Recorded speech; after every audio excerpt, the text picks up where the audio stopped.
Hello and welcome to Conversations in Horror. I am your host, Kevin L. Powers. I'm also the festival director and program director of Something Film Festival and Events. And welcome to our show today. Today we are going to be doing something a little different than normal. We're not going to be focusing on a single film today, but we are doing one of our special episodes on our topics, which is monster movies. Our top 10 favorite monster movies. Not so much that it's the best monster movies out there, but our favorite monster movies. And to talk about this is my good friend Thomas Tinnerello, who is here to kind of wax quixotic about monster movies. Thank you, Thomas, for joining me on this conversation. Wax quixotic. I've never heard somebody say that.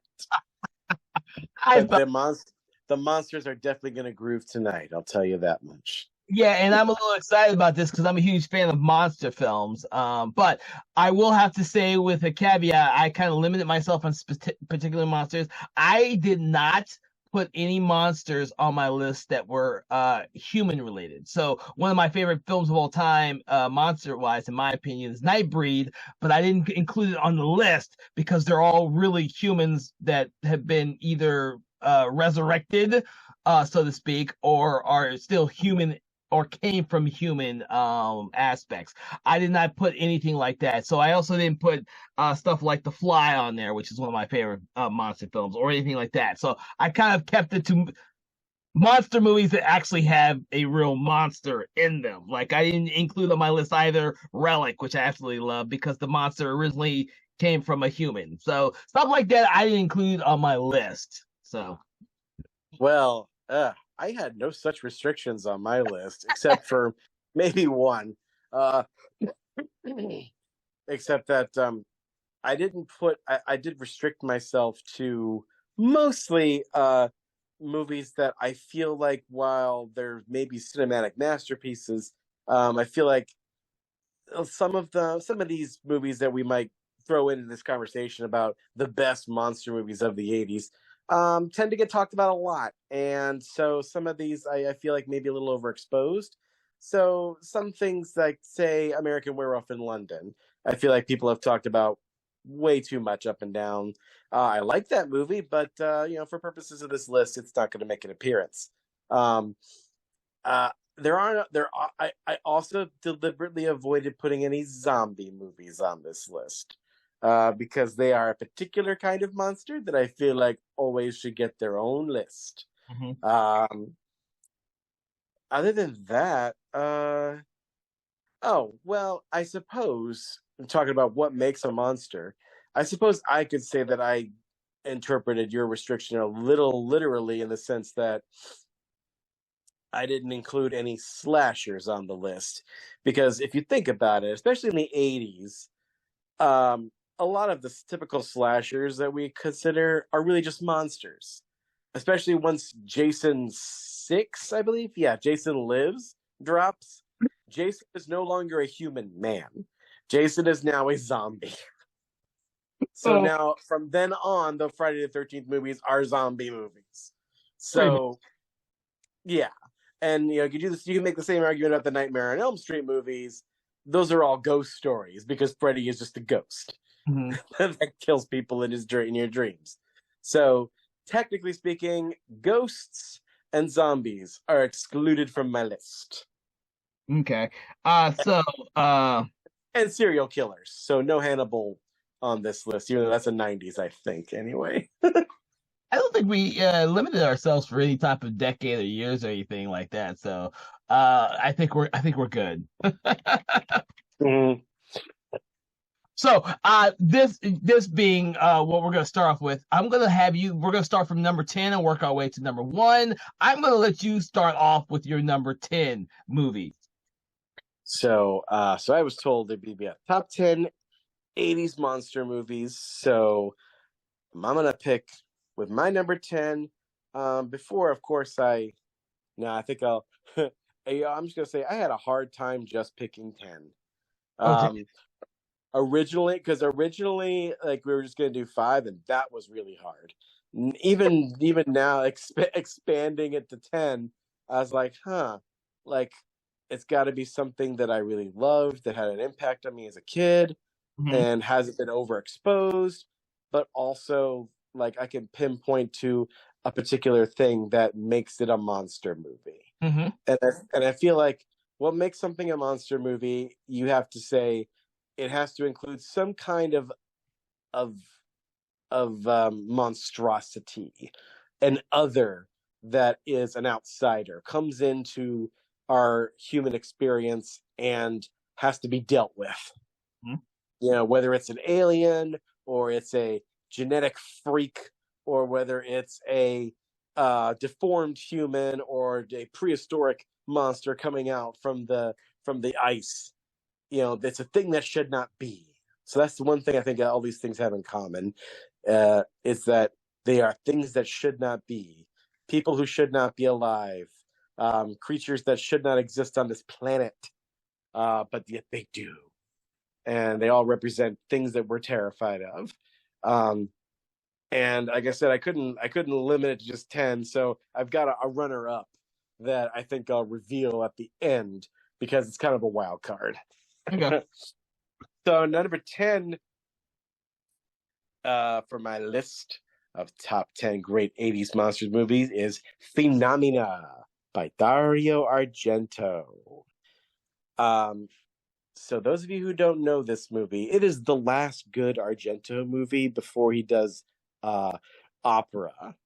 And opera is great until like the last scene or second to last scene. Once the crows peck out the eyeball of the actual killer, opera just kind of goes down and crashes and burns. It's a fantastic giallo up until that point.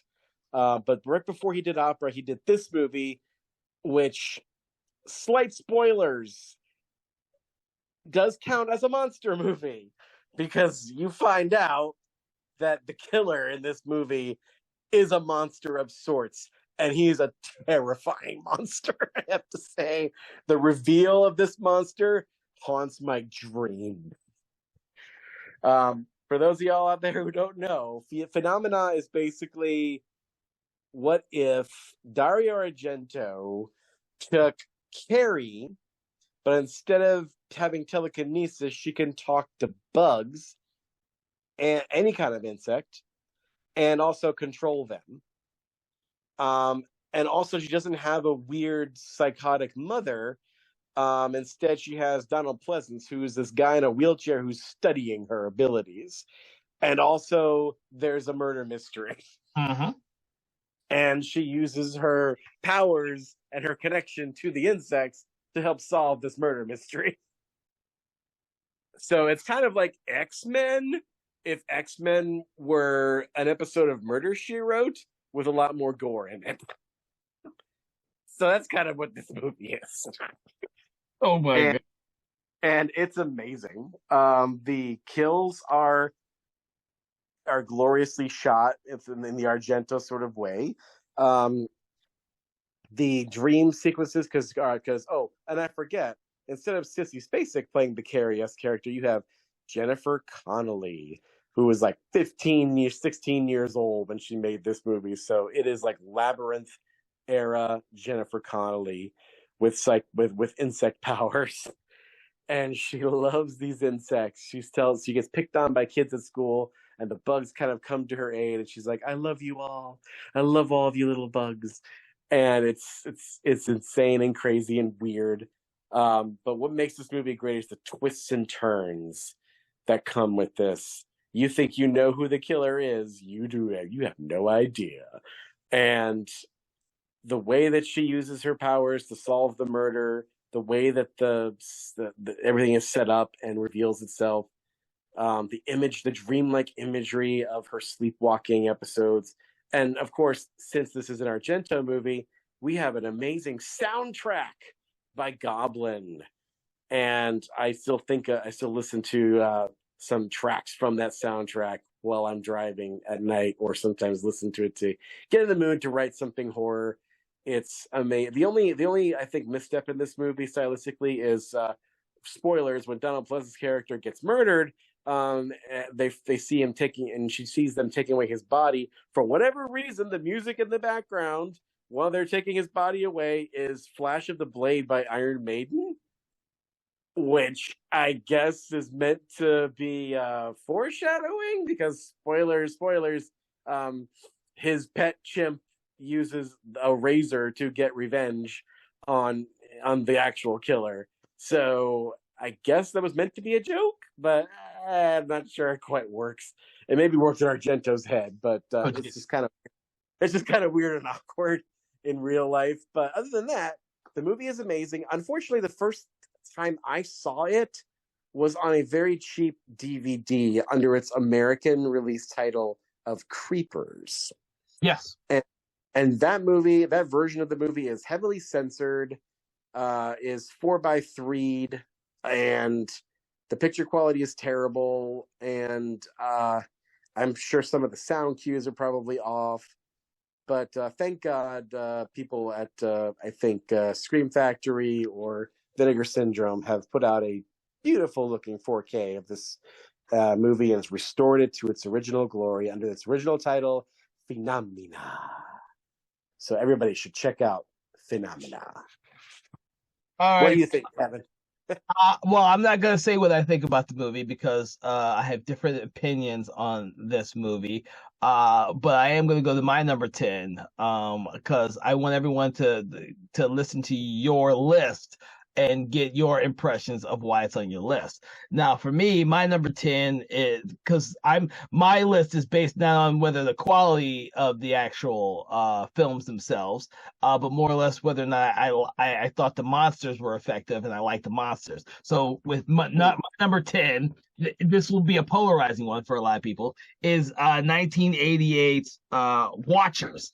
When I originally came out, I loved that fucking movie because I was a huge fan of Corey Haim at the time, and I thought that was the coolest fucking movie ever. uh, the thing is that this is a borderline film because in reality, since I've never read the book, the monster in the film, I don't actually know if it was based on a dog because its companion is a dog, or if it was just a genetically created monster from the very beginning.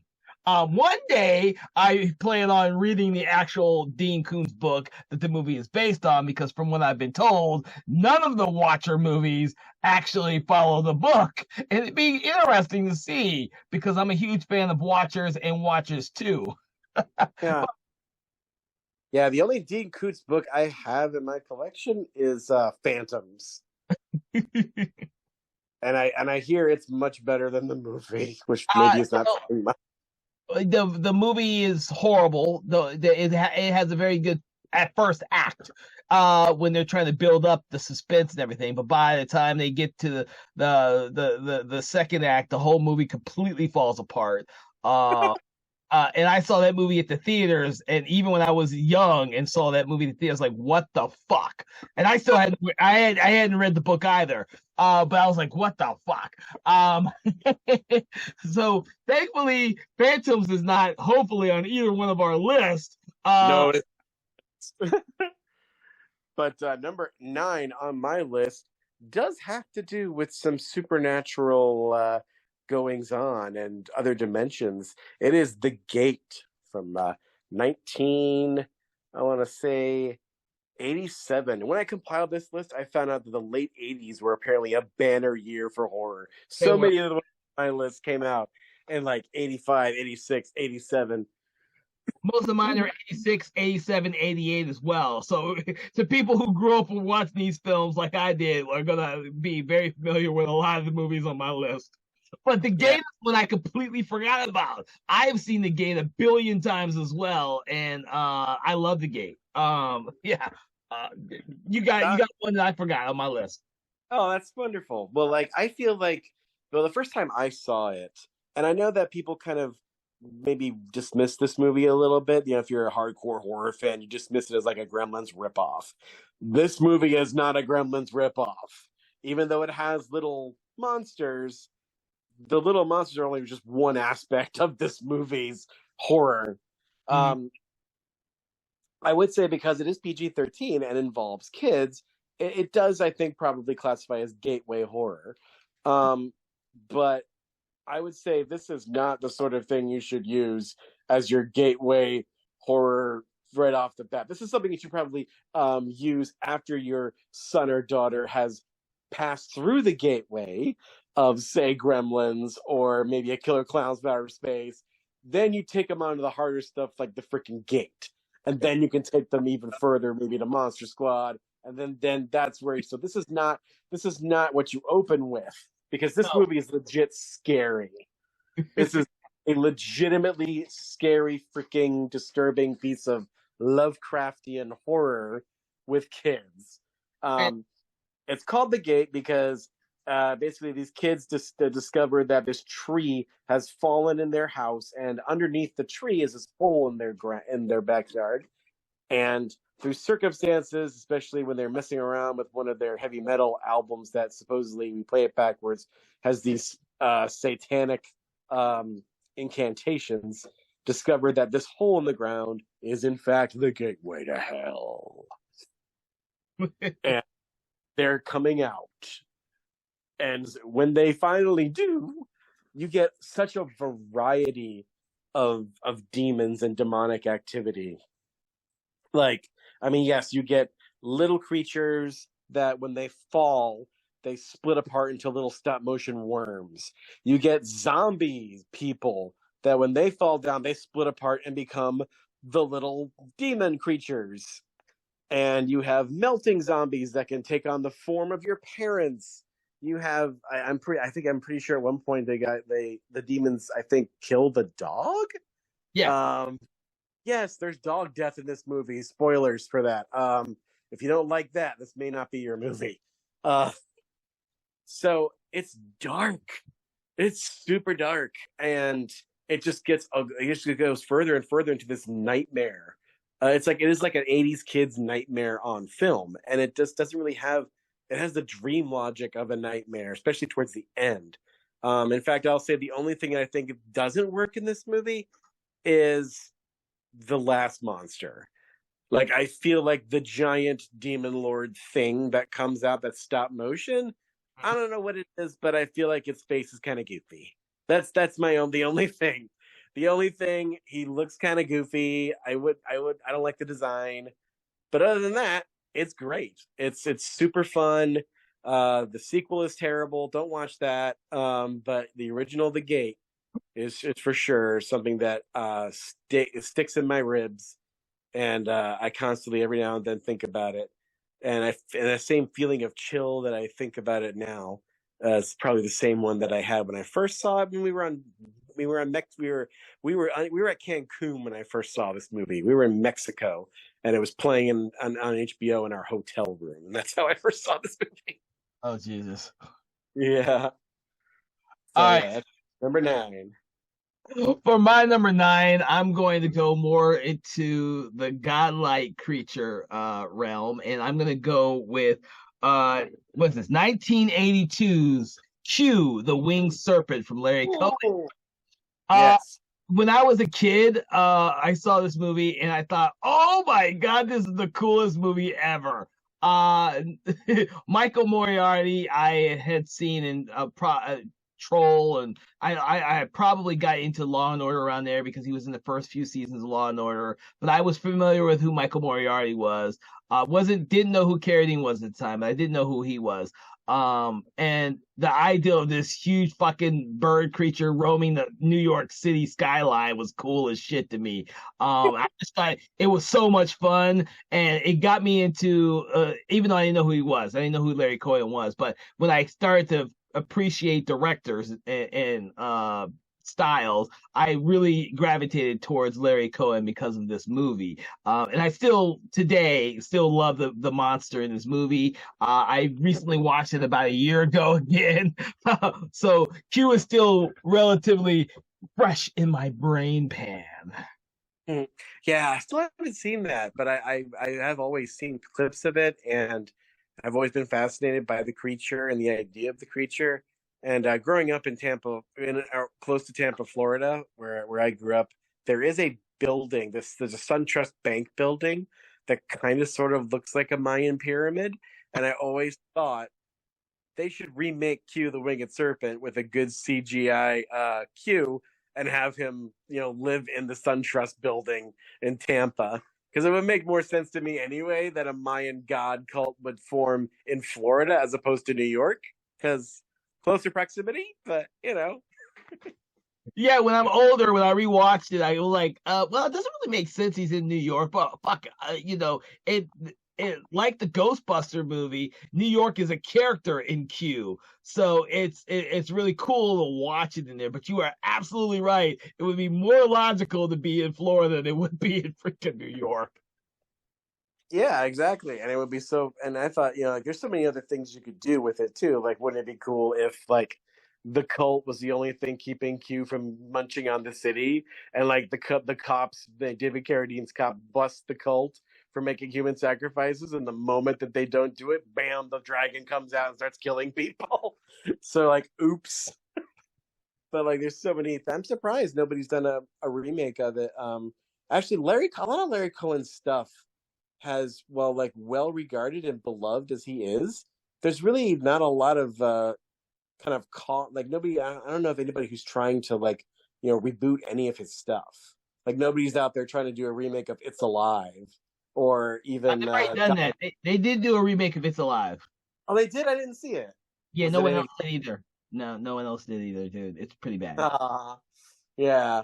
Or like God Told Me To, which That would be. totally. Yeah, I mean, that would totally fit in this day and age. I'm surprised no one's tried to do that. But yeah, so unfortunately, he died fairly recently, and I did see Joe Bob Briggs's very touching eulogy to him on Last Drive-In. So hopefully, Q, like many of his other movies, will see a resurgence and a rediscovery in Yeah. the coming. So are we ready for my number 8? We're on your number 8. Well, number 8 from 1987. I'm gonna deviate a little bit from one of my rules of maybe overexposure, but Okay. I feel like this movie has cast such a long shadow on 80s monsters that I can't not include it. Okay. And that movie is Predator from 1987. I knew you were going to say that. So before you go into your tirade about Predator, just so that everyone knows, Predator is actually my number 1. But I'm gonna let you go through yours, and then when we get to my number 1, I'll reiterate some stuff about Predator. So I'm gonna let you talk about it first. Well, I feel like in the 80s, certain things appear, which is the genre mashup. And I feel like action and horror gelled the most for the first time in the 80s. Because the 80s were a great decade for action. And this movie often gets thrown in with RoboCop, Die Hard, Rambo First Blood Part 2. And there's a good reason for that. Because this movie is basically Commando, Arnold Schwarzenegger's Commando character, versus a monster. I mean, I like to imagine it's basically either a prequel or a sequel to Commando, depending on what time, where you put the timeline. But so I first saw this movie alone in my Uncle Eddie's house. Uncle Eddie was like my dad's best friend. He was a contractor, a carpenter, and for whatever reason, I was left alone in his house with his VHS collection. God knows what I could have watched that day, but thank God he had a VHS with a double feature of this movie and another movie that's up on my list that is also very large in my childhood. But Predator was on it, and I think he may have forgot. I think he may have not included the first few seconds of this movie. Like he may have misdubbed it because I was genuinely surprised that there was an alien monster in this movie.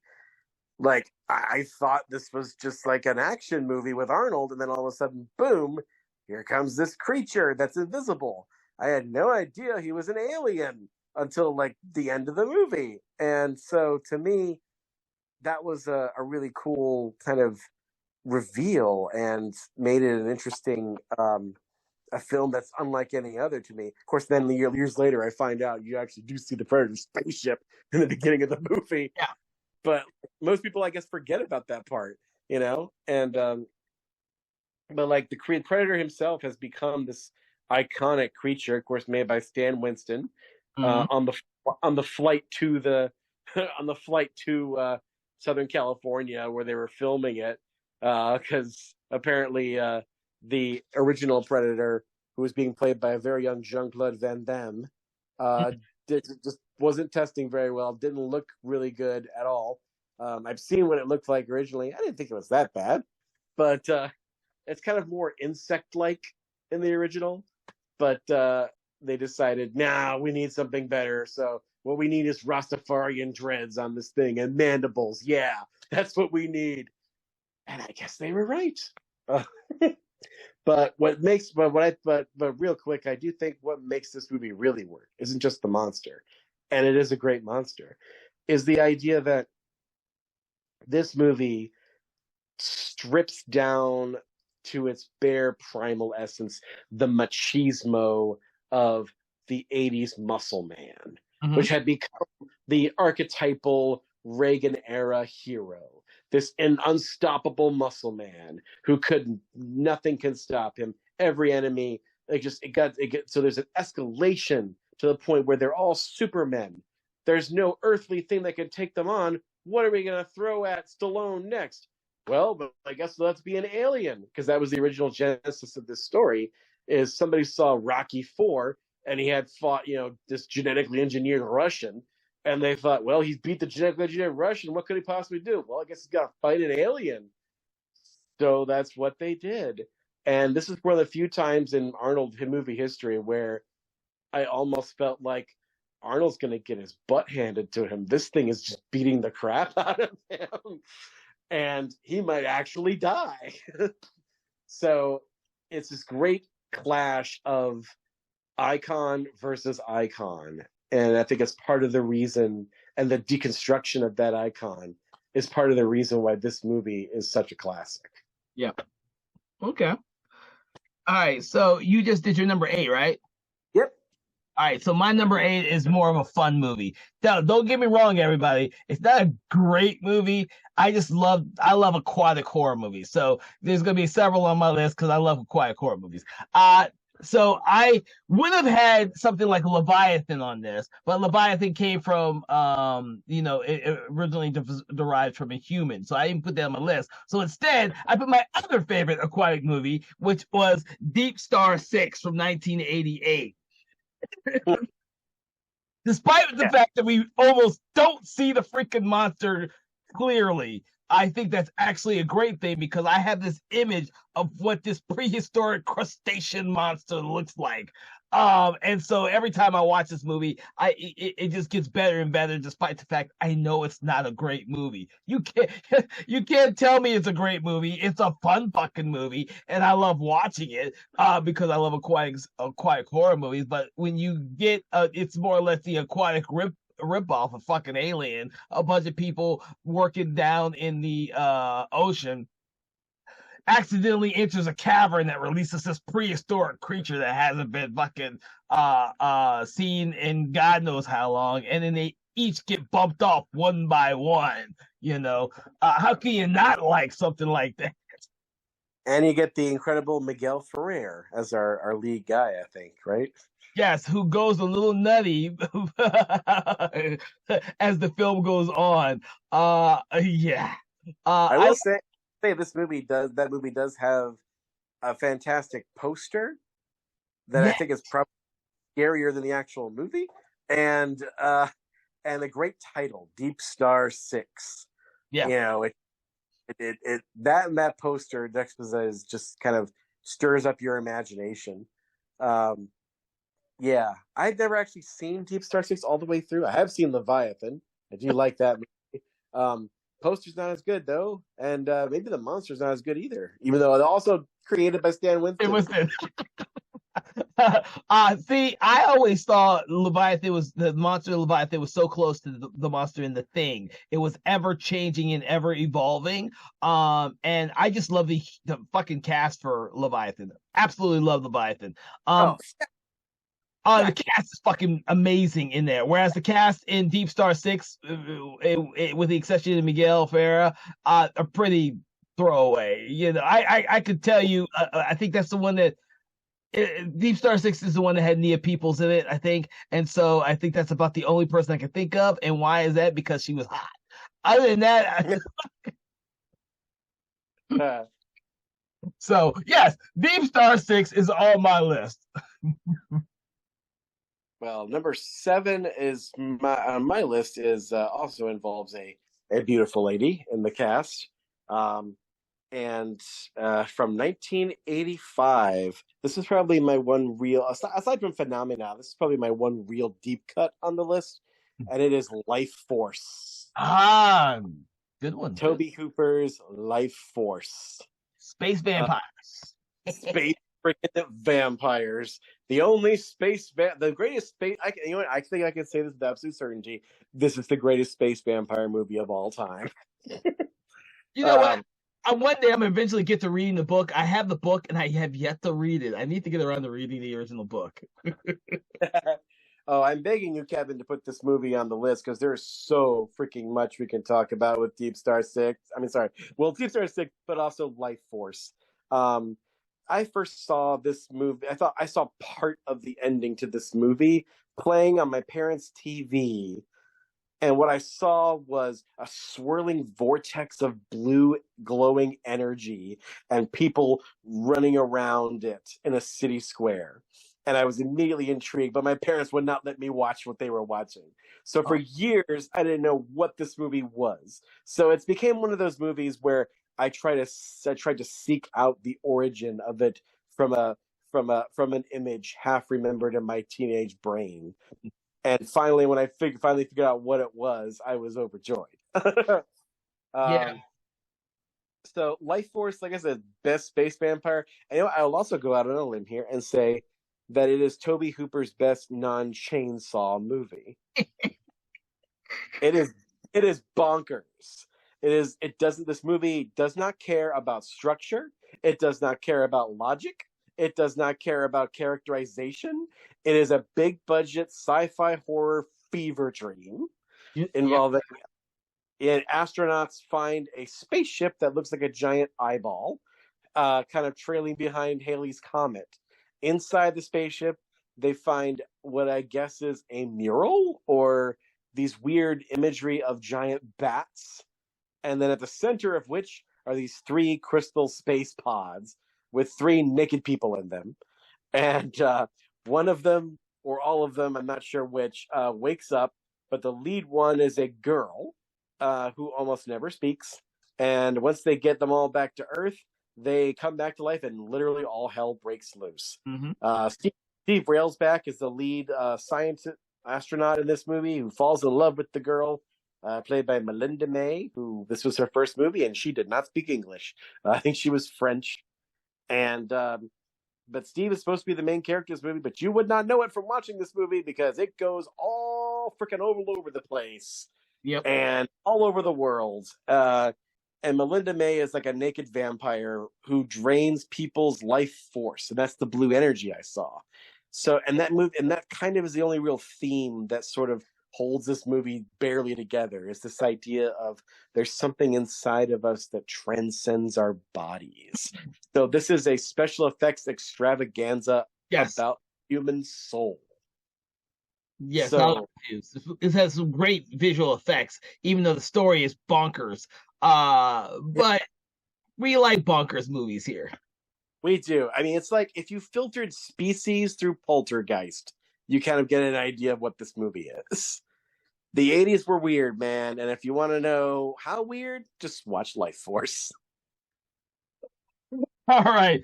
My number 7 is much more fun than Life Force, and I'm pretty sure a lot of people have seen it. I'm gonna go with the Krites from Critters from Yeah. 1986. I fucking love Critters, dude. I love Critters 2 too.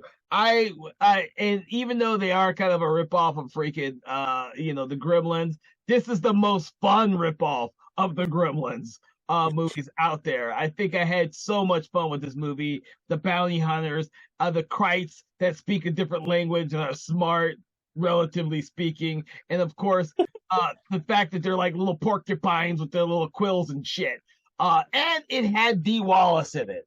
So what can you not like about this movie? But yes, I grew up watching this movie and must have seen this one in the part two, the main course, way more times than I ever should have. Yeah, I think the only reason why I don't have it on this list is Um, I do feel like it's a little overexposed, but also like uh, I don't know. There's a few other movies on this list that are similar, or at least one other that I think I've probably seen much more than Critters. Not to get me wrong, Critters, especially the first one, has so many fun moments, like the fact that yes, they speak a different language, which is subtitled in English, so we know what the creatures are saying to each other.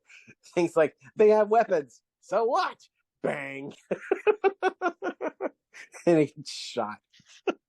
So, yeah, but yeah, I remember actually. I mean, it's a hilarious movie, but yet I remember people, friends of mine, who saw it as a kid and were genuinely disturbed by the first one. Partly because the first one takes place mostly at night, Hmm? and have like these, and the quills and the spines kind of made my friend in question think of like like Revelation, specifically like the creatures that torment people for 6 months. So like there's this weird kind of um, biblical cross references he was making with it.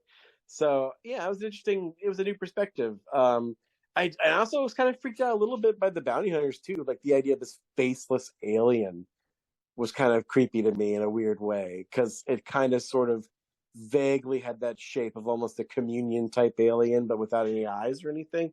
So Hmm. that was a little creepy for me. But yeah, I agree. The Chiodo brothers, the guys who created the Krites and some of those other monsters, um, went on, I think, to do much more elaborate creatures with killer clowns from outer space, which was going to be on my list but got knocked off by Phenomena. Oh, all right. What's your number six? So my number six is not killer clowns from outer space, uh, but it is one of the textbook examples of how to do a remake correctly. And it was kicked off your list because of your criteria. But I hold no such criteria for this one. Oh. I'm fine with the humans, with a monster being a human at first, as long as they become a total inhuman monster. And 1986, David Cronenberg's The Fly Hmm. definitely fits that for me. I think this is, then one other movie, which we'll get into later, is the textbook example of how you do a remake and make that remake better than the original. Hmm. Um, and in fact, I've probably seen it more than some of the other the other great horror remake of that decade.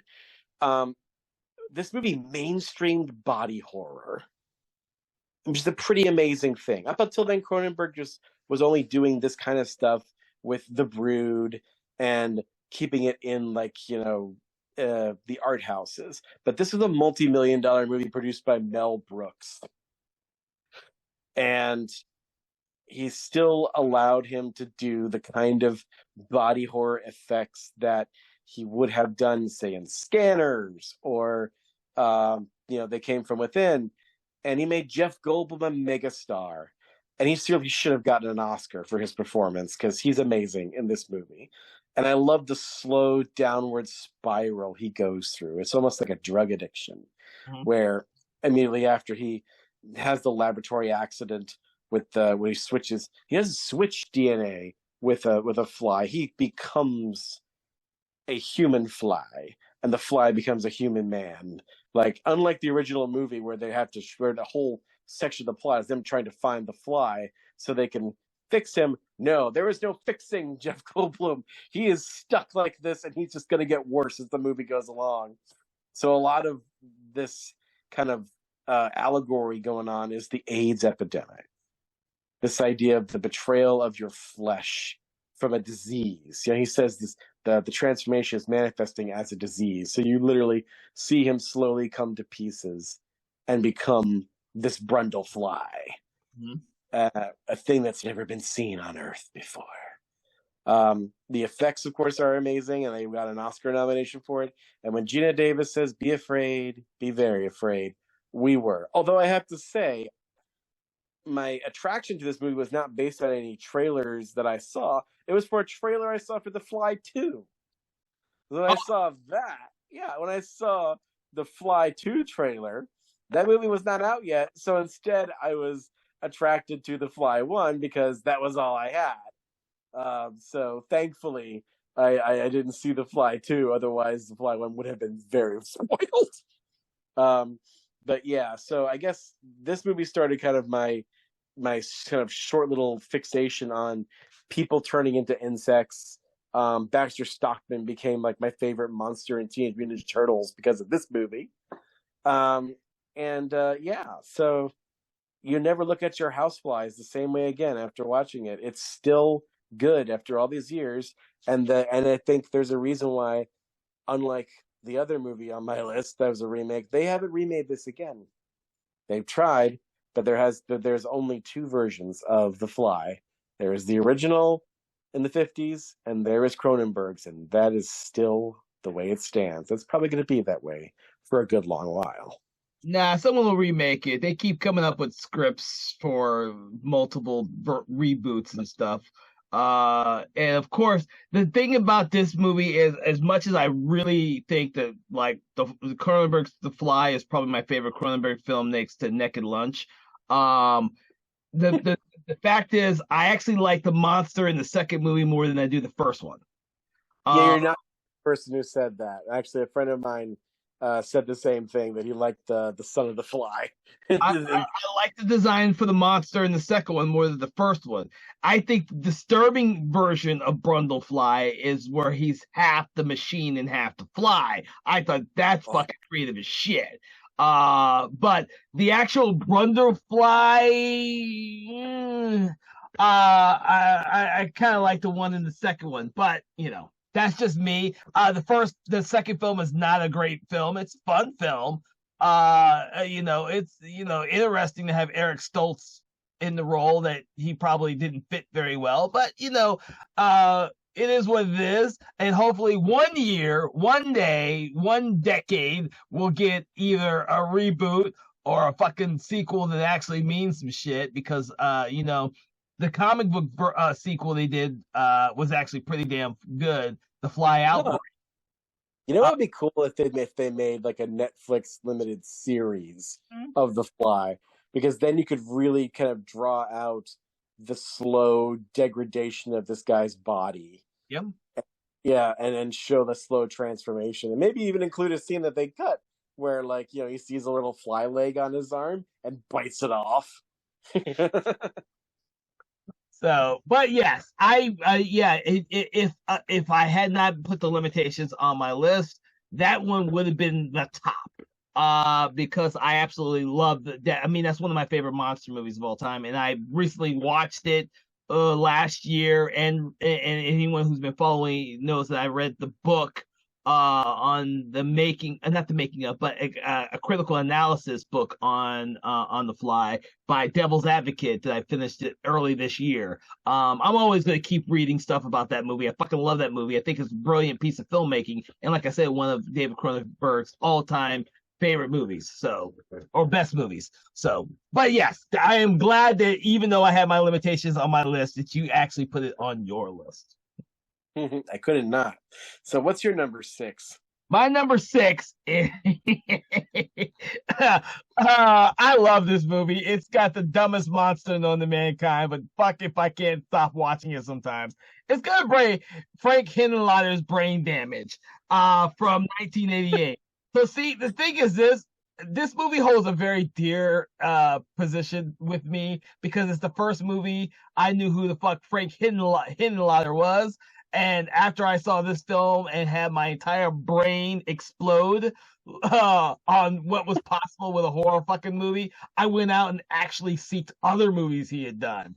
That's how I got into Basket Case 2.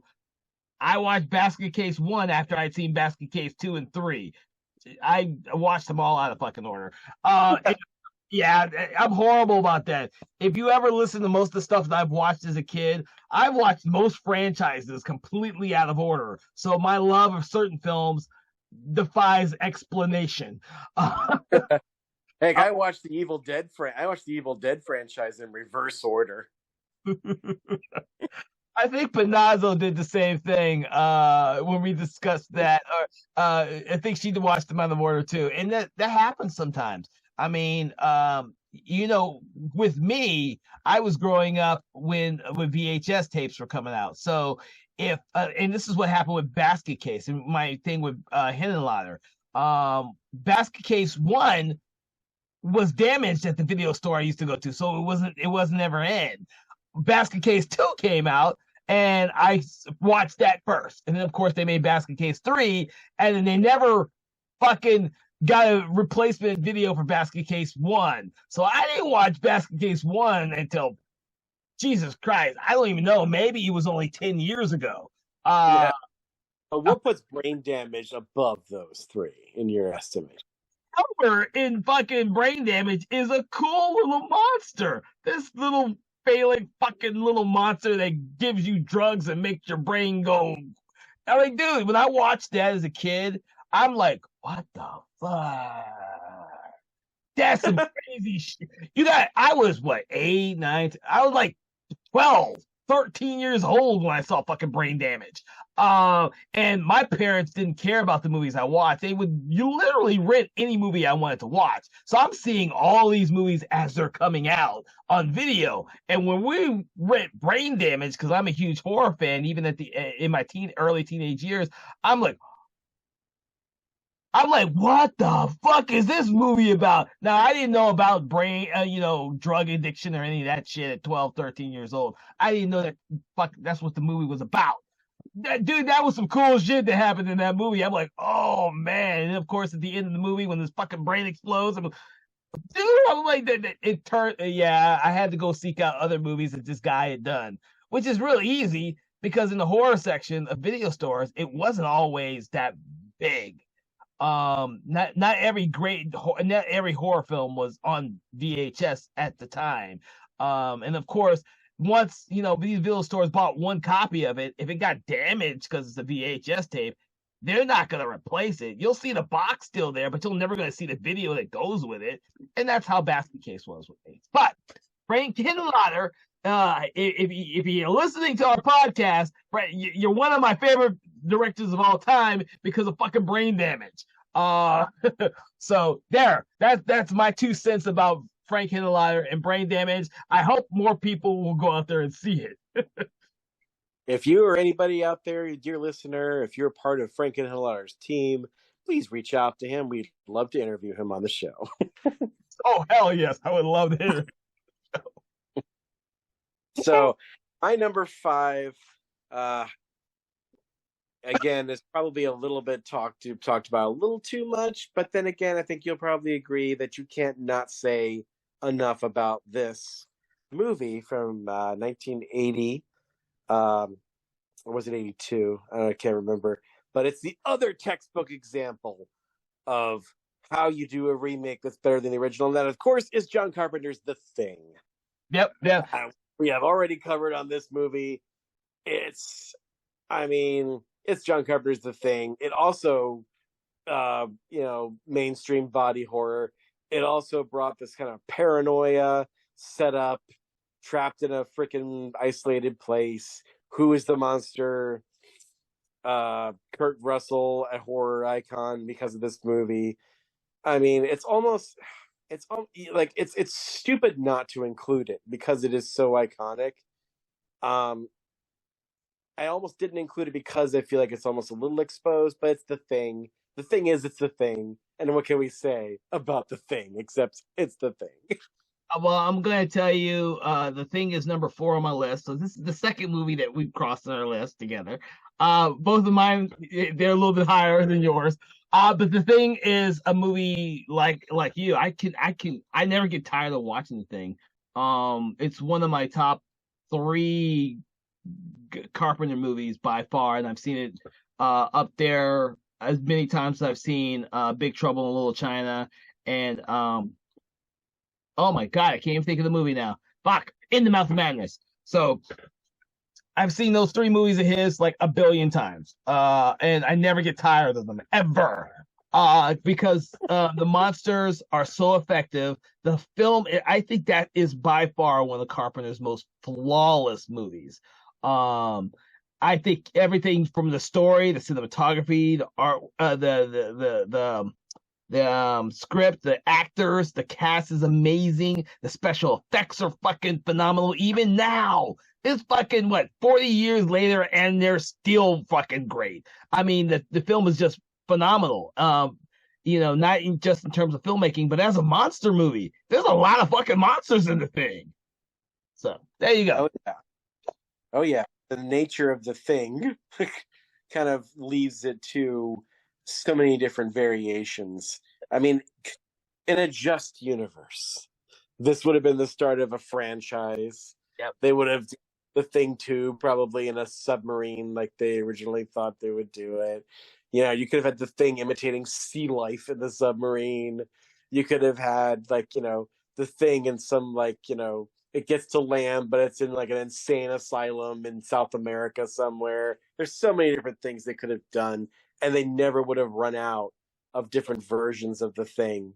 And they never would have, and really, you could still do it today and do it as like an allegory for COVID and the paranoia of who's infected and who isn't. There's so many things you could do, and it's pretty sad that the remake / prequel just got destroyed as just fumbled in every possible way. But apparently I understand that when it was put on Netflix, that's gaining something of a cult following. So I don't think it was bad. I think the reliance on CGI is what hurts it, because in Carpenter's film, he left alive it in the shadows, so you didn't know who was the Thing. And this one, they showed the monster, I think, way too much. And then because they had a huge budget, they showed a lot of stuff more elaborate. For me, it didn't work as a prequel because of that. But I thought the film was fine. I thought I thought he had a great cast. The actors were great. I thought everything looked good. It was suspenseful. I think the reliance on the CGI what hurts it. And as time goes on, I think that is what will still continue to hurt it, as opposed to John Carpenter's, where the special effects still hold up today, 40 years later. So yeah. So, anyways, we ready for my number 4? Are we at number 4? No, I haven't did my number 5 yet. Okay, we'll do your number 5.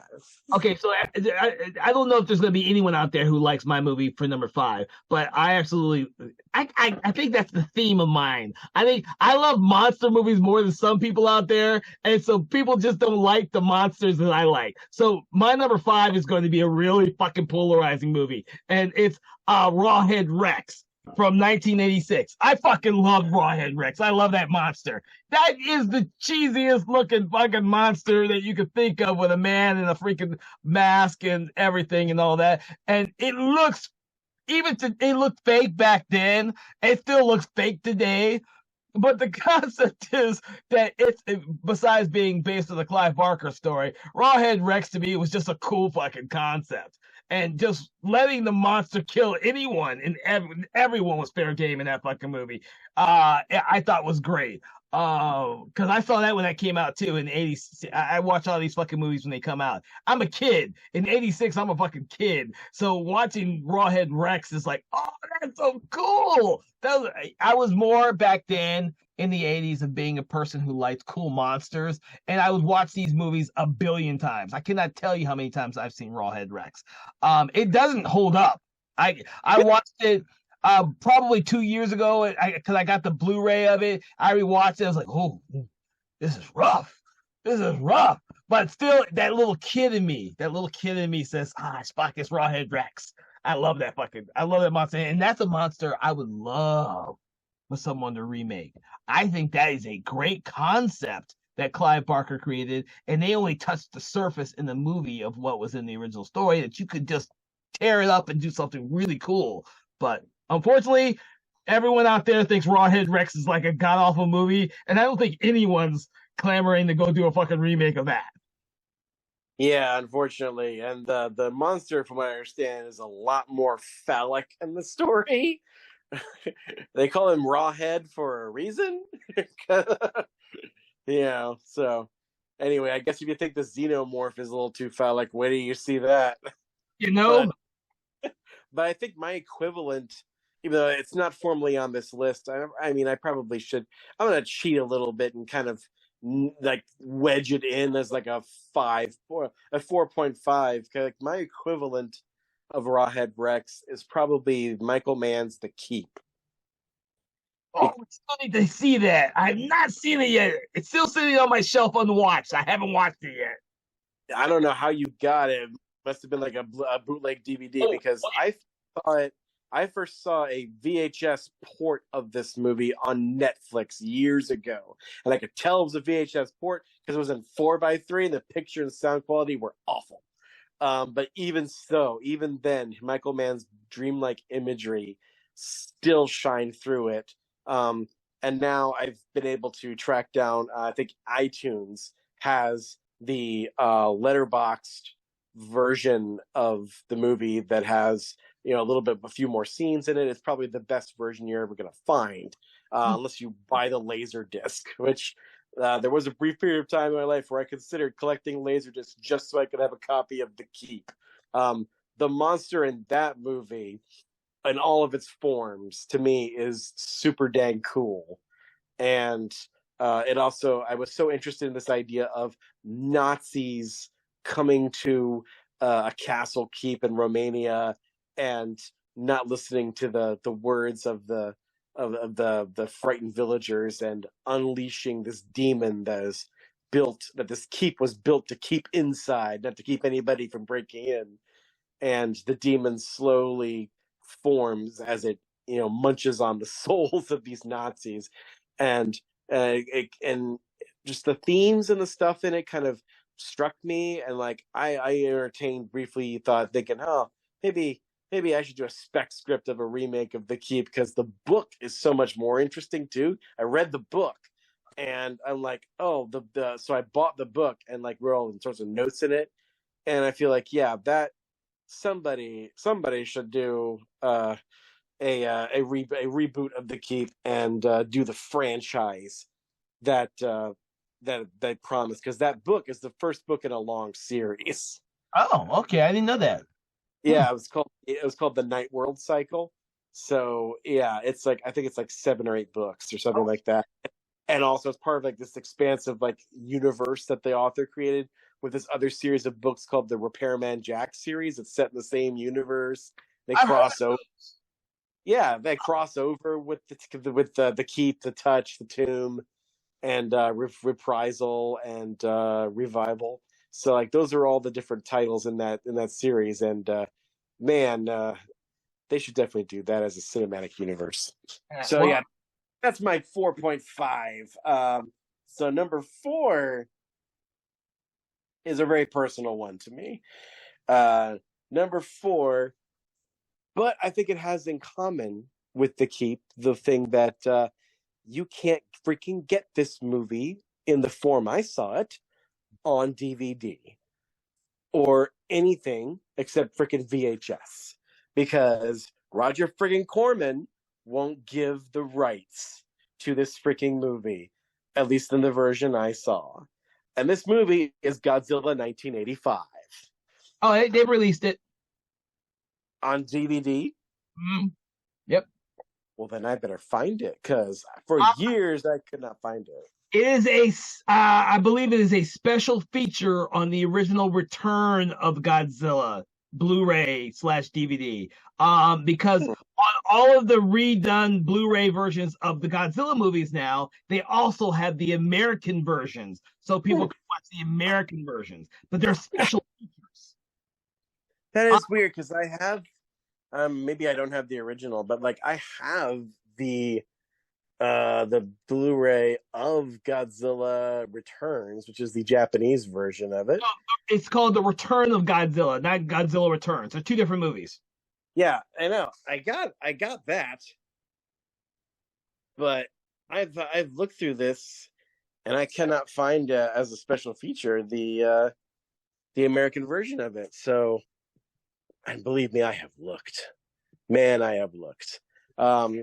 So I first saw that version of it which has Raymond Burr in his full Perry Mason-ness, still reintegrated into it, and I think that may have been one of the few things that I saw on that we did rent from the rental store, because it came with a animated short called Bambi versus Godzilla, where you just see an animated deer frolicking in the woods going, and all of a sudden Godzilla's foot stomps it to death, and that's it. That's the short.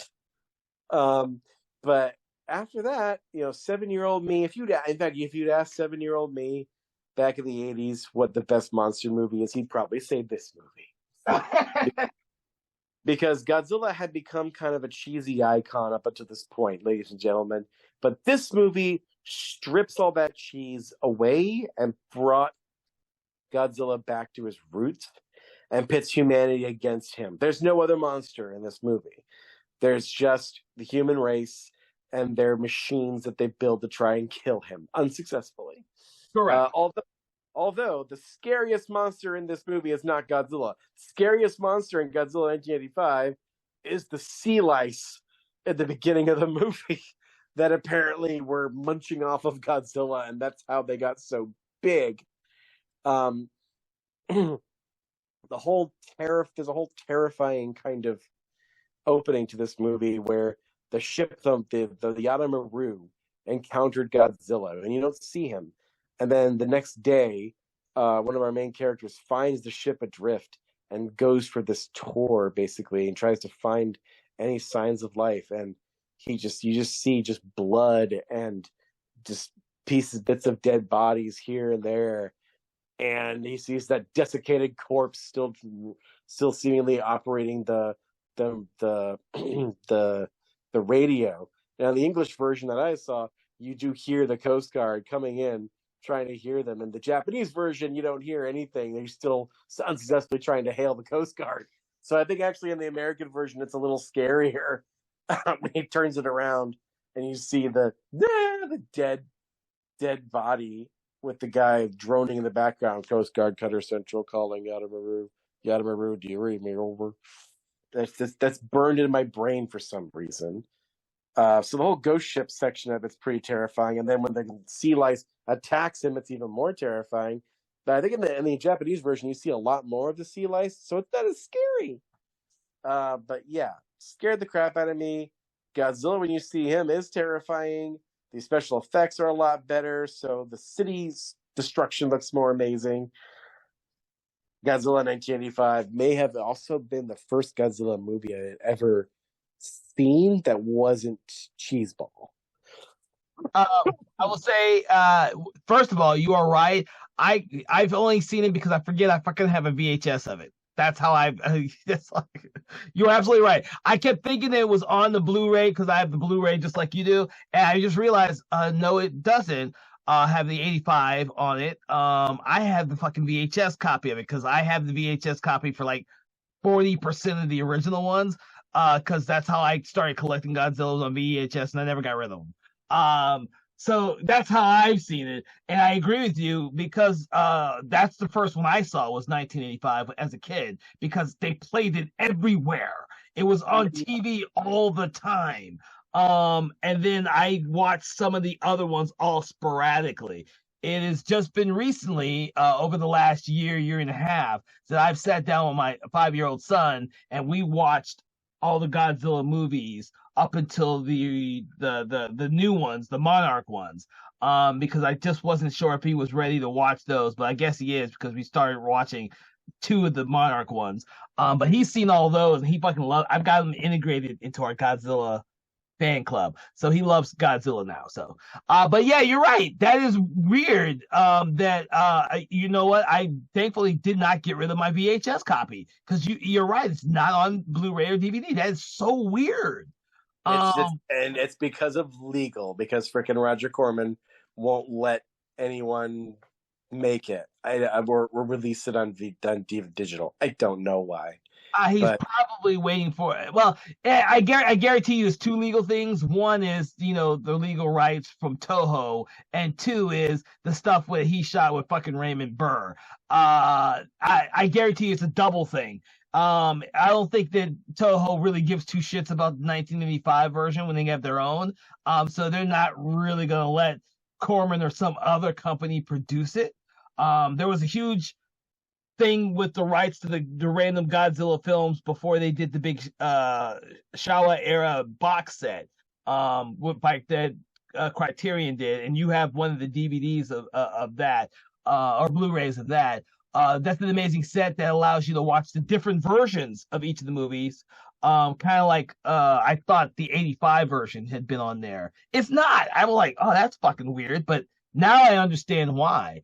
That is so sad though. That is sad. That you can't, Yeah. you know. So, but I'm glad it's on your list. I didn't put Godzilla on your list, on my list, for two reasons. One is I'm way too big of a Godzilla fan, and so I just decided to take it off. It's the same with the Alien Xenomorph. I am way too big of a fan. So those two were like two I didn't put on my list because everyone knows Godzilla, everyone knows the Xenomorphs, and I was like, I don't want to talk about them anymore. So, but thank you for having them on your list because that means I didn't have to say anything other than my 2 cents. So your number 4 is? My number 4 is The Thing, and I'm not going to say much more than I already have. Plus, we've done a show already on John Carpenter's The Thing. If you are listening and you want to know my thoughts on The Thing, just listen to our podcast about The Thing. Me and I can't remember who was on there with me. Who did The Thing? Sarah Pinoza was definitely on that. Okay, so Panazzo was on there with me. We talked enough about John Carpenter. Oh, yeah, that's right, because we de-evolved our conversation to be talking about Kurt Russell. That's right. Listen to that episode of the podcast where me and Panazzo talk about Kurt Russell more than we do The Thing. We're just going to skip straight to number 3 now with your number 3. So my number 3, again, like I said, I think I had my deep cuts already. I'm going to be a little boring. From 1984 is Gremlins. People talk about gateway horror. This is the gateway. Wide is the gate that leads to horror, and it's Gremlins painted on the top of the gateway for many of us 80s kids. So before you start more, I've had some people say Gremlins is not a horror movie. Au contraire, you guys out there. Because I would argue that from the time the pods first start hatching to the bar scene is pure childhood nightmare fuel. I am sure that I saw this on HBO, watched the tape that my mom made, and watched it over and over again. I did not have a gizmo when I grew up, but I had a bendy fig of striped gremlin for some reason. So I knew what the gremlins looked like before I saw them in the movie because of that little bendy fig. But ever since then I was hooked, and it was my favorite horror movie for a very long time until Evil Dead 2 usurped it fairly recently. Did you watch that when you were a kid, Gremlins, or did you watch it later? Did you watch it when it came out, or did you watch it later? Well, it had to have been. I remember the first time seeing Gremlins was definitely on HBO because I remember seeing the promo for it, which involved like the Gremlins cutting the power and a little hand going "found, caca." So it had to have been around '86. So I must have been like 4 or 5 years old when I saw it. Unless you keep talking about Gremlins, and then I'll put my 2 cents in.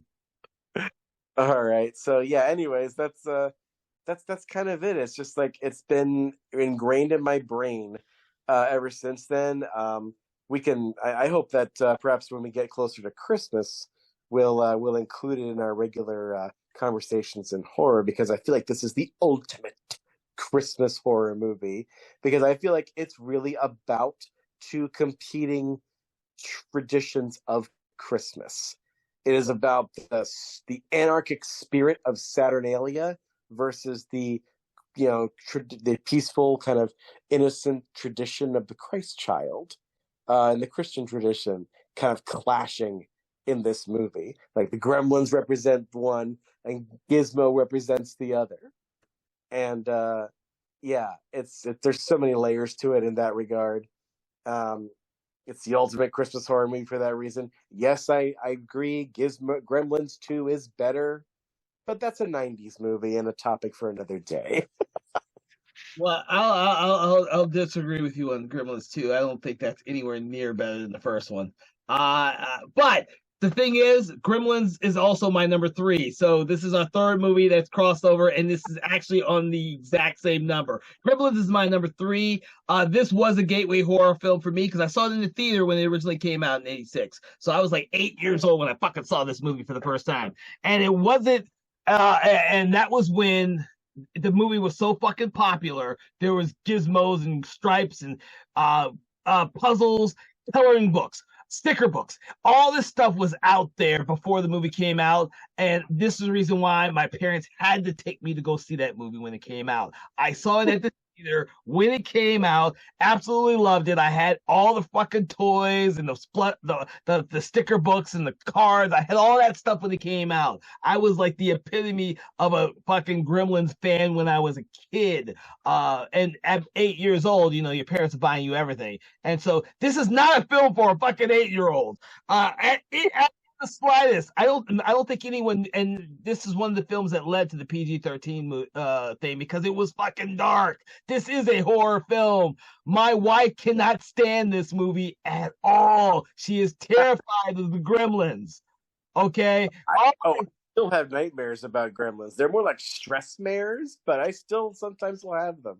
I found it to be dark as a kid, but I never found it to be other than the most fun and funniest movie I've ever seen. And I guess at 8 years old, you can see the humor in this, but I think there's a gateway where it's too dark for you because my wife is 4 years younger than me. So whenever she saw it, because she didn't see it when it came out, terrified the hell out of her. I mean, like literally, I keep all my Gremlins stuff in a little hole in my horror office. Because she can't, at this age, she's only 4 years younger than me, and she still can't stand to be around them. I can't watch this movie in front of her. I can't wear my T-shirt that have Gizmo on it in front of her. Oh The my god! closest I get is my fucking gizmo that sits in my car. She's perfectly fine with that. There is a gizmo in my car. I will never stop loving gremlins. There's a gizmo in my car, and there always will be. So it's like Godzilla. In my office, there's a fucking Godzilla plush toy on the window back over there. Godzilla gremlins, they're going to be everywhere in my house. But yes, Gremlins is my number three. Love that movie. I will never get tired of it, but I will never ever agree that the second one is better than the first one. Funnier, yes, by far funnier, but not nearly as good. I mean, the first one definitely has more of a dreamlike quality about it, and because it has that kind of hazy, sentimental childhood Christmas glow to it, and also the fact that I grew up in Florida where there's never any snow, it feels all the more magical to me because this movie is covered in snow and moonlit blue, beautiful snow. So it's got all that kind of Norman Rockwell-ish Americana that Joe Dante kind of infused into it as a child of the 50s. So yeah. By the way, separate question. You and I both live in the Atlanta area. Did you ever go to the Christmas in July events or screenings where they would screen Gremlins? I have not. I have heard of the screenings. I did not know they played Gremlins. I wish I had though, because I remember seeing it as a kid. But I don't. It'd be cool to see it again. It'd be like I wish that the Atlanta Symphony Orchestra would play the movie and play the music live with the movie, the Jerry Goldsmith movie. Music. I would fucking love that because he was growing up. The music for this movie was my favorite soundtrack of all time. I learned what a soundtrack was from Gremlins because I would hum this music in my head all the time. It Like, is a score for sure. Yeah.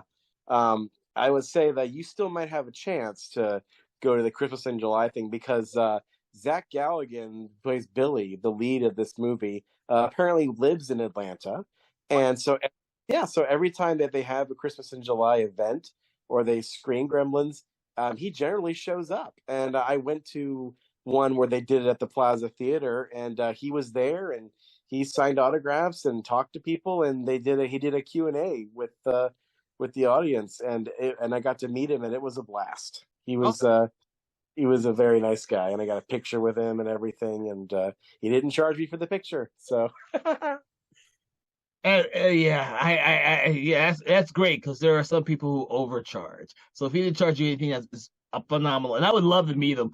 Because he's in one of my other favorite movies, which is Waxworks. So oh yeah, I love Waxwork and Waxwork 2. Now Waxwork 2 is definitely better than the original. Waxwork 2 would make a great TV series where they they are just like so much fun. Like yeah. they're not great movies, but they're like some of the most fun movies. And I will rephrase that. They're probably some of the best movies that have to do with a fucking waxworks, by Yeah, far. yeah, I think you're right because like every other movie that has to do with the conceit of a killer waxwork has something wrong with it. Mm, Like the Vincent Price House of Wax is great for the meltdown scene, but nothing else in the movie is as good. yeah. um, and then of course there's the Paris Hilton House of Wax, which some people say is really good. I haven't seen it. Oh, you haven't seen Eh, it? It has some no. good deaths. It has some good deaths. That's Paris Hilton dies. Yeah, that's the one where she dies, and it's fun watching her die. But yeah, other than that, yeah, that's pretty much. Oh, and of course, what would have been Fulci's last movie, Wax Mask.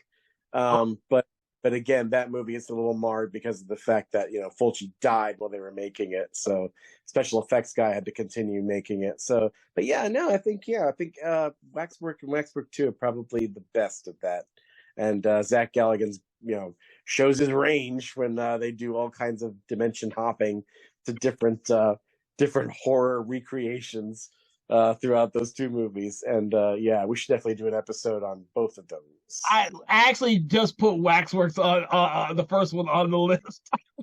I did that the yesterday after we had our conversation.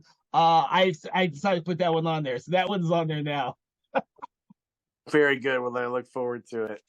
All right. So are we on your number two, or because we I think we devolved from our Gremlins. Gremlins was number three. Did you? So we're on number two. Yeah, we're on number two. And when we come to number two, ladies and gentlemen, at last you get to see what the other half of my Uncle Eddie's House double feature was. And it was Aliens by James Cameron, 1986. So this tape had Aliens and Predator on it, and my Uncle Eddie was smart enough to know that those two things go together like peanut butter and jelly. Uh, this movie James Cameron gave us as a gift to us monster kids. For years, this was the one movie that if I was changing channels, which you youngins, that's a thing you used to do when TV would just like send you stuff and you couldn't just choose it. You had to like flip channels. Sometimes you had to flip them with your hand, you know? But if Aliens was playing, the remote control was out of my hand because guess what? We're going to watch Aliens right now. Mhm. Because no matter what part in this movie you could watch it, it will instantly like just suck you in. Yeah.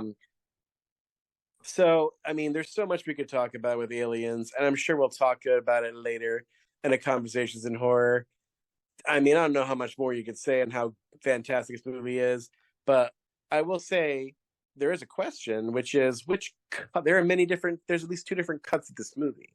Which cut do you prefer, Kevin? Because I have mine. What about yours? Theatrical cut. I don't. Wait. Really? I'm sorry about that. I was thinking of the Alien version. I prefer the theatrical cut of Alien. I do not like the Ridley Scott's director's cut of that. This one of Aliens, I actually enjoy both of them equally, but I like it even though it's already a long movie. I actually like the director's cut. I don't mind the stuff that they put back in for the director's cut, and they made it a little longer. I was perfectly fine with that. Yeah, Um, I think I prefer. Yeah, I'm gonna kind of cheat on this a little bit. My ideal cut of Aliens is the director's cut minus the Hadley's Hope stuff. really? Yeah, because I think the stuff with when you find out Ripley has a daughter, that stuff should never have been cut from the movie. That totally gives her character all of the motivation, and it makes the tragedy of it so much deeper. It explains why she takes to Newt the way she does. Mhm. Every single thing she does makes sense. Without it, it like leaves a big hole, I think, of her character. The fact that she got an Oscar nomination for this, even with that truncated version, just shows you how good an actress Sigourney Weaver is and how much of an icon she became. But I would say, yeah, that should have been left in. Everything else also could have still been left in. But I feel like the Hadley's Hope stuff is too long, and it really just kind of stops the pace of the movie. And I think it's probably better that we not see what it was like before the aliens got there and discover Newt fresh and Yeah. still have that mystery surrounding her. So, and I think you get that mystery kind of taken away when you see the Hadley's Hope, um, space station with her family and all the people and all the bustle of the work, the work and everything. So I think I think Cameron was right to cut all that stuff, but he was wrong to cut all the other stuff. Yeah. So like, I would like, if I could like kind of Frankenstein together a cut of Aliens that's like that. That would be my ideal version of Aliens. Okay. Okay. So you might enjoy. I'm just gonna tell you this little tidbit real quick. You might find this fucking hilarious as shit. But with your Aliens and Predator double feature, I'm gonna tell you this. When I watched Aliens for the very first time, I actually had a double feature myself. But unfortunately for me, my brain was fucking warped even more because it was with David Cronenberg's The Fly. My parents rented both of these movies at the exact same time, and we ended up watching them back to back. So you can imagine how really fucked up my day was when I'm watching The Fly, which is this body horror movie, and then watching fucking Aliens, which is this cool horror action movie. I always tell people my parents really warped me because when did these come out in 86? So I'm like 10, 11 years old when I see these fucking movies back to back. And I'd already seen Alien because my brother is the one who was dying to see Aliens when it came out, but then realized that there was a first movie.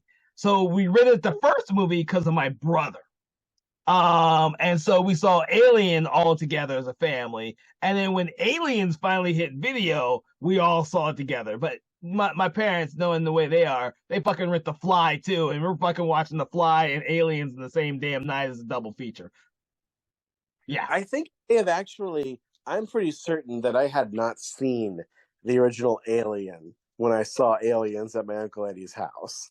But like, because of the whole boardroom scene at the beginning when they're recapping, basically the events of the first movie, I knew that there was a history. Mm-hmm.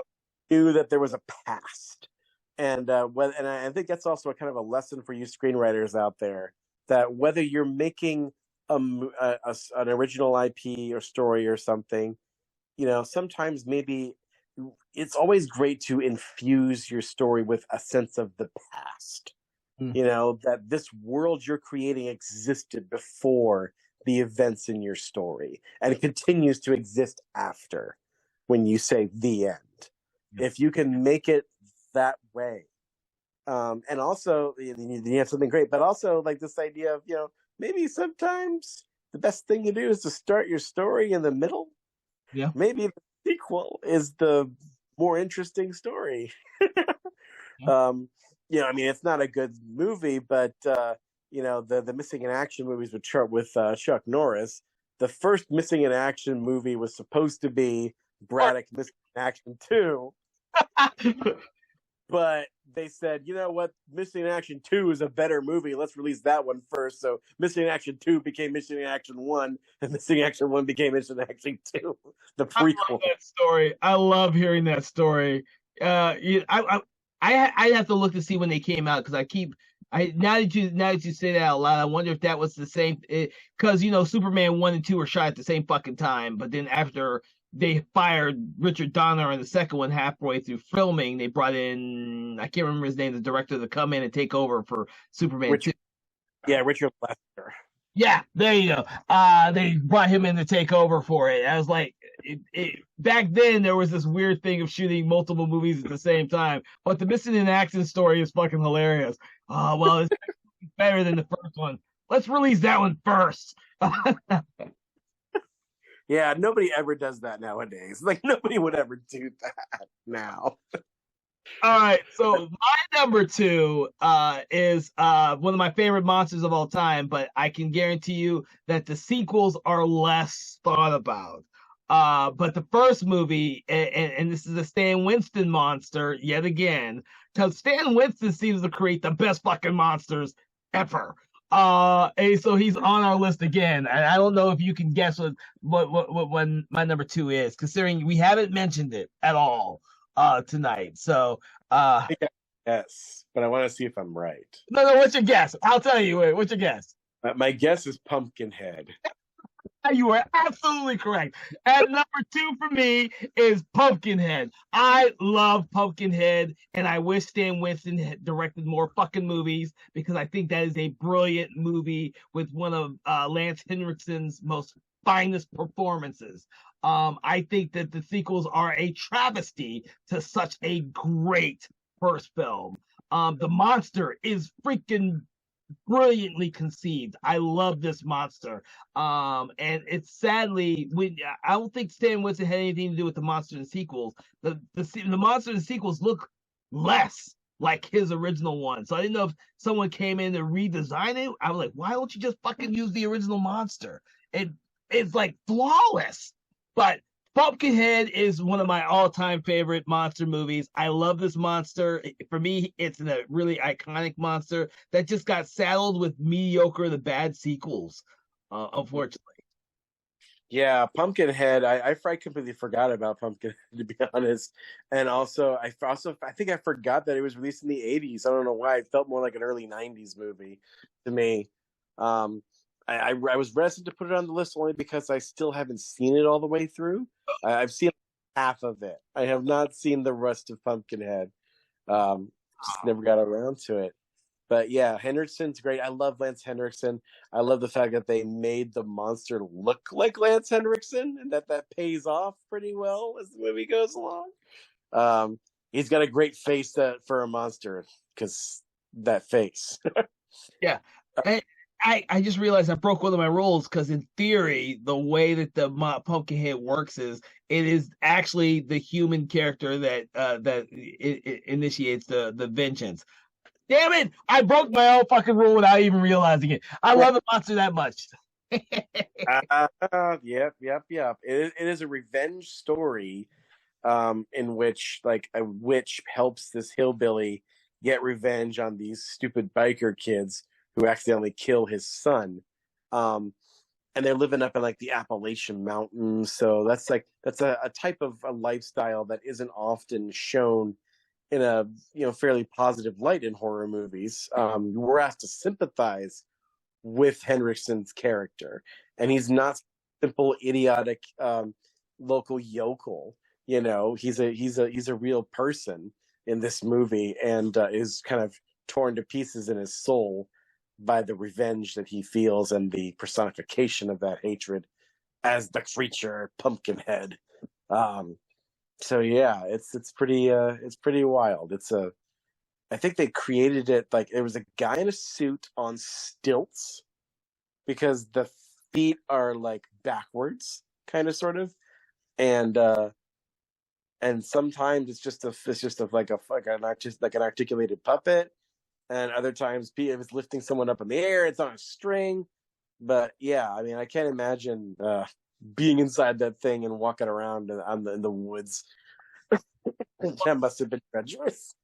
Stan Winston has come up with some creative shit in his career, and it's iconic. And even if the movie is horrible, you still are going to remember the monsters in it because there was this sense that these were real creatures when they aren't. And he gave these monsters actual like I hate to say stuff like this, but he kind of gave his monsters a soul. So you're watching them and you're all of his monsters and you see it. But that being said, we are now at our number one, and because we've talked about my number one already, what is your number one? And I'll get back to my last few words about my number one. Well, my number one also has a Stan Winston connection. because all of the monsters in this movie are designed by Stan Winston. And come on, obviously, Kevin, I think you knew this was coming. It's Monster Squad. Number one is Monster Squad. It is if you're talking 80s monster movies, this there's nothing better than the Monster Squad. Oh, Come on, it's the Monster Squad. We've had a so those of you out there, if you want to hear more about Monster Squad, how amazing it is, go check out our episode that we did on Conversations in Horror. For now, I'll just say that this is the ultimate 80s monster movie because it's got all the monsters except for the Invisible Man. It's got the trope of the young kids, the Goonies kind of circle fighting the monsters. There's so many things in it that have become iconic and become quotable. mm-hmm. And yes, there are better monster movies. I mean, by all rights, Jim Cameron's Alien should probably be number one. It's a better movie, yeah, I'll grant you that. But there's probably no better monster movie than this. All the other ones I think on my list have mixed another genre together in some way. But Monster Squad is probably the first pure monster movie that has endeared itself as well as it did in the 80s. And also we gotta remind ourselves here that the 80s were not a really great, even though we've found quite a few here that fit the criteria and become classics, but other than some of the ones we've talked about here, the 80s were not a good time for monster movies. No. Because the slasher had, by 1980, 81, the slasher had pretty much taken over. So, but these movies were bright spots in the cinematic landscape, as it were. Well, let me help you just put it in perspective for a lot of our audience members. Most of these films that we're talking about today were not profitable. The majority of them were not. They did not make money. Aliens being one of the major exceptions to the rule on this list, but most of them were not profitable. Yeah. You're right. Yeah. Slasher movies took over the 80s completely. Yeah, and it's a shame because, like I said, it's people who say, "Oh, well, I'm a slasher kid." Well, dude, two of your main slashers are just freaking monsters. They're just monsters that kill people on the regular. Jason is a zombie. Freddy is a ghost. Chucky is a killer doll. I mean, that is a monster. I mean, come on. I mean, I will say maybe Michael Myers. You can make a case that Michael Myers is not really quote unquote a monster. Michael Myers isn't even really a person. He's just an idea.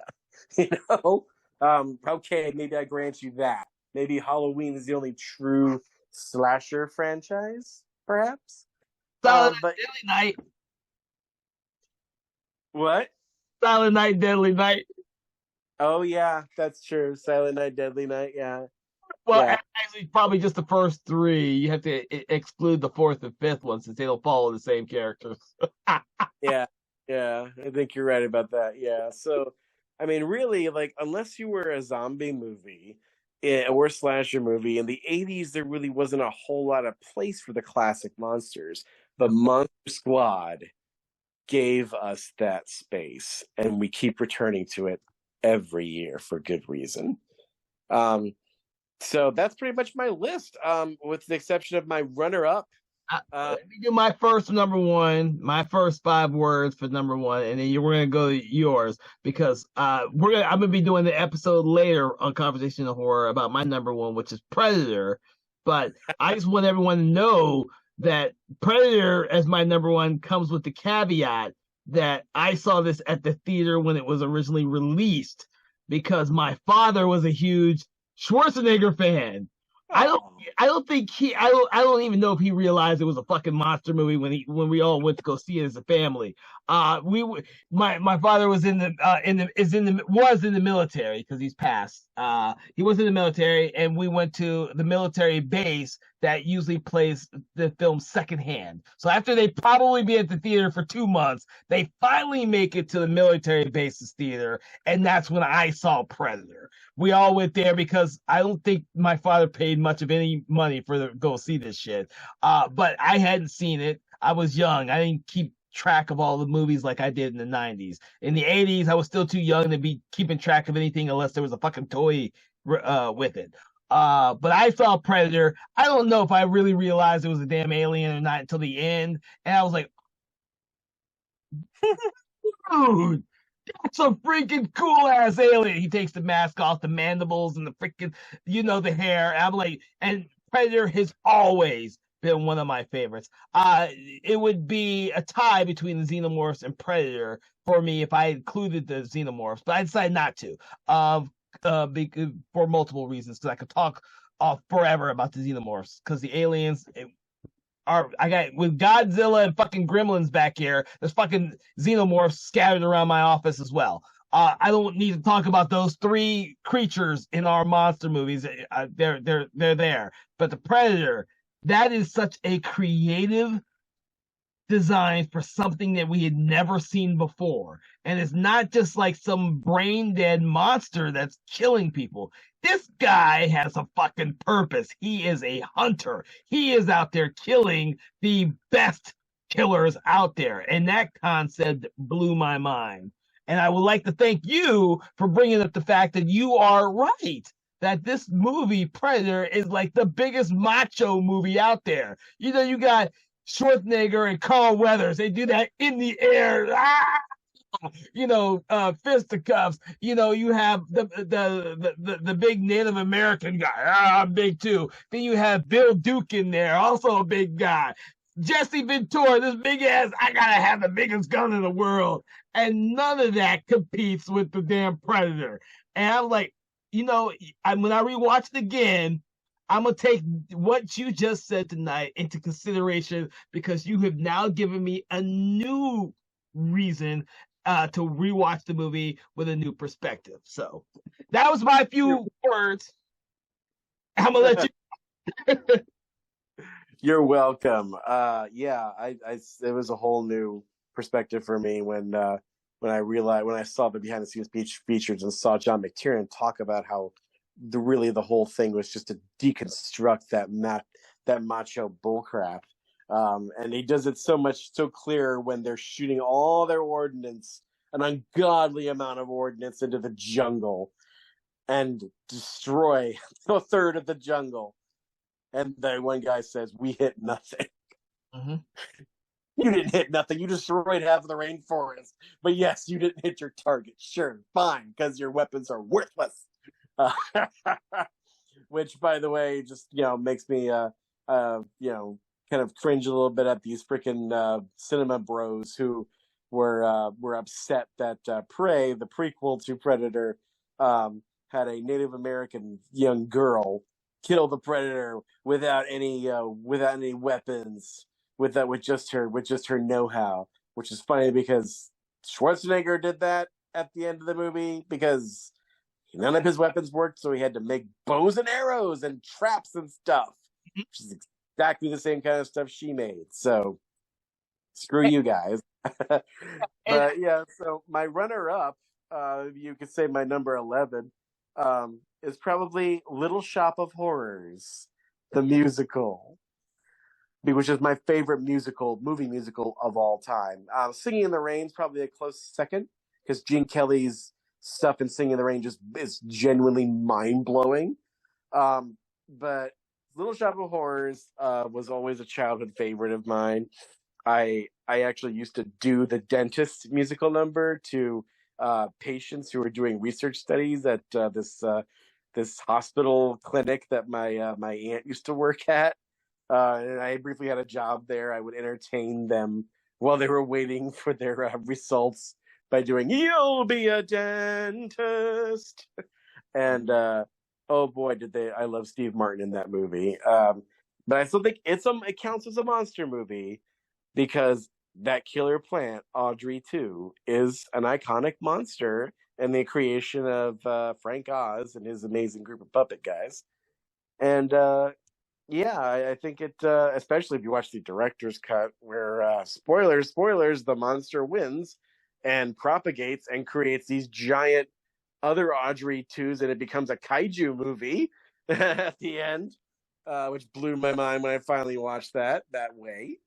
Um, but yeah, I think it works as a monster movie and works as a musical, and I'm really glad that Joe Dante is now getting together with Roger Corman and doing a reboot of it. So I can't wait. Well, I will say I won't have any runner-ups in this one because I've already mentioned some of mine. I'm glad you mentioned yours, but yeah, I think Joe Dante needs a fucking hit or something. Someone needs to give him a leg up because he's had a very downward spiral career of late, and I would love to see him get back into the swing of things because I've always been a huge fan of Joe Dante's. I just think that I don't think people appreciate his style, to be honest with you, and it's about time that people go back and reevaluate him. He did create some of the best monster movies out there. And some of the best movies in general, not only just Gremlins, but stuff like Matinee and fucking Small Soldiers and And Howling. The Howling. He created some amazing films that I think just people have forgotten who he is. So out of all the directors that we've discussed, I think he's the one who's disappeared the most. Even John Carpenter has reinvented himself as a composer of original music.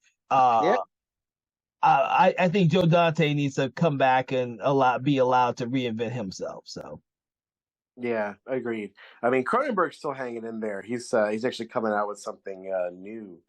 I can't remember the name of it, but his yeah, last film was fucking brilliant. yeah, Crimes of the Future. Yeah, I still haven't seen. I love that movie. And the thing is, I'm a huge Cronenberg fan. And I just realized that his ass is in fucking Star Trek Discovery. My wife was watching that and was like, "Is he in fucking what? What the? Why do I not know this?" So I now have to watch Star Trek Discovery just so I can see the random episode that fucking David Cronenberg's in. Uh, I still think in his long career, he's one of the few directors who is continuously breaking boundaries of what a horror film is and can be. Yeah, Crimes of the Future is this fantasy horror mishmatch of crazy fucking body horror ideals, and for me, it fucking worked brilliantly. I love that movie.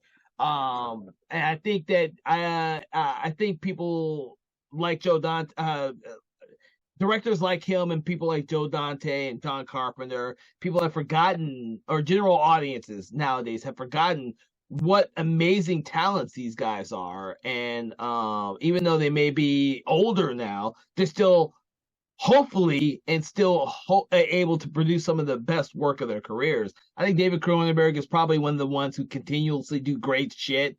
And John Carpenter has given up to go into music full time. And Joe Dante has slowly disappeared after, I think the last movie he did was The Hole.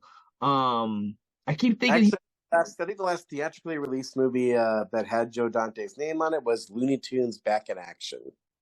Well, I think the whole 3D was sat on the shelf for fucking 2-3 years before it was actually released. I actually have a 3D version of that. But that was at the start of the whole 3D craze when he did his movie, and then it fucking sat on the shelf. I think if the story's correct, his was like one of the last anaglyph 3Ds before fucking digital 3D took over, and that's the reason why it sat on the shelf for so damn long. But no, I mean, I don't even know if you've seen The Hole. I saw it when they released it. I think it got maybe a limited release, if that, before being dumped.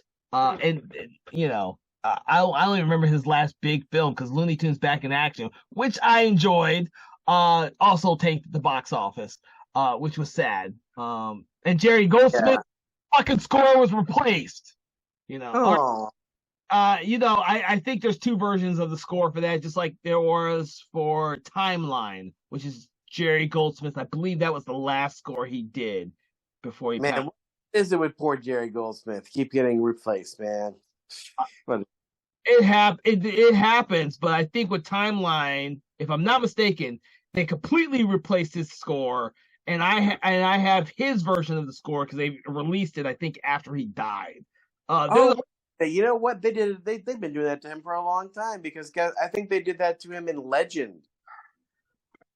Because like Legend, he was supposed to have a score, and Ridley Scott's no, let's do Tangerine Dream. So Thank you, Tangerine Dream. Yes, but you can find his score of Legend, and I have that as well because I'm a huge Jerry Goldsmith fan, and I don't buy many physical CDs, but I still haven't finished my Jerry Goldsmith collection, so I still buy his, and I still buy like Hans Zimmer's scores because I still think Hans Zimmer's my favorite living fucking composer because all my composers I love keep dying on my ass because they're just old. I'm old.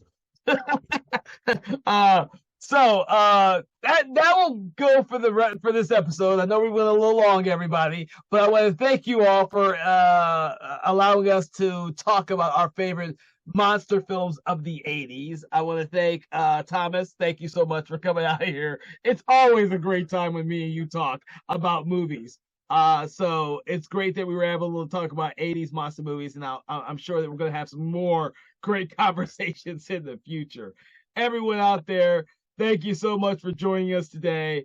Make sure you check out any of the episodes of the movies that we've discussed today, and make sure you check out our previous episodes and become a subscriber on our social media pages and whatnot. Because without your continuing support and patronage, we can't continue to produce these episodes for you. So thank you so much, and thank you, and have a good day. Conversations in Horror is a Broken Lighthouse Pictures production, produced by Kevin L. Powers, executive produced by Kelly A. Inoka, and originally filmed via Zoom technology. Conversations in Horror is hosted by Kevin L. Powers and co-hosted by various horror film lovers and filmmakers. To learn more about Mr. Powers, please make sure to check out his Patreon page and other social media platforms. Conversations in Horror is copyright 2024 Broken Lighthouse Pictures production.